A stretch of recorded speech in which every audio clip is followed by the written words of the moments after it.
Tout ça, simplement parce que la jeune fille n'avait pas obéi à son père. En guise de punition, celui-ci l'enferma sans pitié dans une pièce secrète. Terrifiée, elle se mit à frapper de toutes ses forces contre les murs, appelant son père à l'aide, espérant qu'il vienne la libérer. Mais malgré ses cris à s'en déchirer la gorge, son père resta de marbre. Soudain, Lisa crut entendre un bruit inquiétant. En baissant les yeux, elle vit avec horreur des tonnes de ciment jaillir des parois. Paniquée, elle supplia son père, promettant qu'elle ne recommencerait plus. Pourtant, ses appels restèrent sans réponse. En à peine 3,14 secondes, le ciment monta jusqu'à son cou, et Lisa comprit qu'elle allait être enterrée vivante par son propre père, qui demeurait insensible à son sort. Car ce père n'était autre qu'un architecte dément, dont les créations étaient considérées comme des modèles par ses pairs.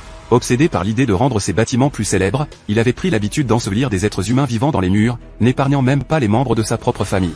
10 ans plus tard, un géomètre d'une équipe de démolition vint inspecter l'endroit. Mais à peine entré, il sentit un frisson glacé lui parcourir le dos. En prenant des mesures, il découvrit que les murs de l'édifice étaient anormalement épais. Décidé à comprendre la structure, il choisit d'y passer la nuit. Pourtant, au réveil, il se retrouva enfermé à son tour. La seconde suivante, le ciment noir se mit à envahir la pièce à une vitesse folle. Peu importe combien il appela à l'aide, personne ne répondit. Et finalement, la femme fut engloutie, emportant avec elle une désespérance infinie.